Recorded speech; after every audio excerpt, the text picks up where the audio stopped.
All right, Carrie, I appreciate the call. Now, our next guest is someone who I've admired for years.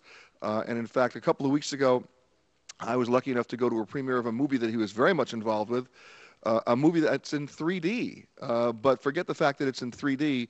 It's the vision of the movie itself that got me. And the name of the movie is The Grand Canyon Adventure, River at Risk. And boy, is that river at risk. Please welcome our next guest calling in from somewhere near a river, Robert F. Kennedy Jr. Hello, sir. Hey, Peter. How are you? Good. I never got a chance to tell you after the screening how much I like the movie. First of all, I love the idea of the water in that movie when you put the 3D glasses on and it just comes up and almost hits you. Yeah. But you know what?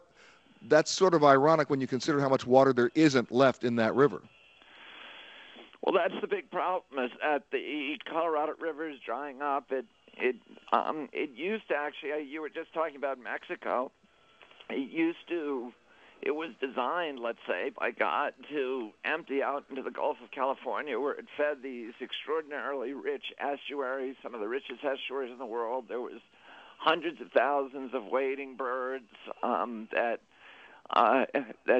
went there as their nursery grounds, and also stopping off places on the western migrations. There were marine mammals, including the smallest dolphin in the world that's now extinct.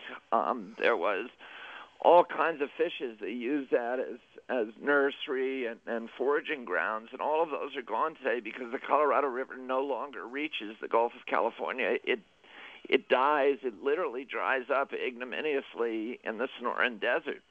And the reason for that is we're sucking all the water out to supply very, very wasteful agricultural practices, but also sprawl development in the desert Southwest. Well, one of the things that was amazing to me in watching that movie was that this is a place where your dad took you as a kid, and there was so much more water there. I mean, you were going through places, that you could almost, when you were there as a kid, those places are not there anymore. Well, that's right. My father took us on a whitewater trip down the Colorado, down the Grand Canyon, just below the Glen Canyon Dam in 1966. And the Glen Canyon Dam had just been completed. It wasn't filled. It was just filling up, and so the Grand Canyon looked like it is supposed to look, which is the water was brown and it was muddy and it was warm. There were huge sandbars that you could camp in, and they seemed endless. There was big piles of driftwood and groves of cottonwood.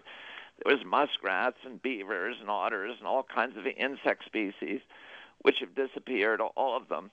There were 8 species of native fish in the Grand Canyon, 4 of which have now gone extinct, and the remaining 4 are about to go extinct. And the Grand Canyon. Let me stop you there for a second. When you say they're about to go extinct, for somebody listening to this show, is there anything we can do to stop that? Well, really what we ought to be looking at now is decommissioning, which means dismantling the Glen Canyon Dam, which is the higher of the 2 dams. And the dam really no longer serves a purpose. The water in Lake Powell above the dam is 100 feet below its expected levels. And it's going to be, according to most experts, completely dry for most of this century. It's filled up with sediment, and the evaporation, it was a crazy idea to store water in the desert in that form in any event, because so much of it evaporates. More than 10% is lost to evaporation. We can store it much more efficiently subsurface in the aquifers that have now been drained, that are now also, the Ogallala Aquifer, for example, is 100 feet below its historical levels at the beginning of the century, and it's dropping precipitously too. So the West is really drying out. And, there was a drought in California about 400 years ago that lasted 140 years. This dam was built during the wettest time in human history.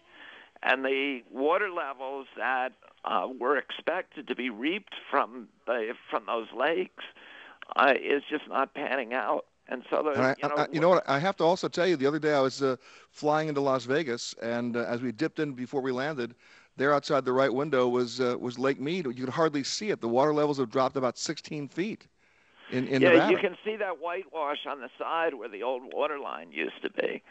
And I mean, the West is drying out, and it's a crisis for our country, but it's a crisis that we can deal with if people start paying attention to it now. For one, we've got to stop subsidizing sprawl development and encouraging the kind of sprawl development that we're seeing in places like Scottsdale and Phoenix and Tucson and Las Vegas. We've Well, got listen, to. coming to you from a desert community otherwise known as Dubai, I'm sure we'll be talking about that with our next guest. But before I lose you here, Robert, let me remind everybody that the name of the movie is The Grand Canyon Adventure: River at Risk, and it's in 3D. We got Earth Day coming up on April 22nd, and I hope that everybody gets a chance to go out and see it. It's an IMAX movie that deserves to be seen, and I want to thank you for joining us today. And I'm telling everybody, I saw that movie. It's brilliant. It's beautiful, but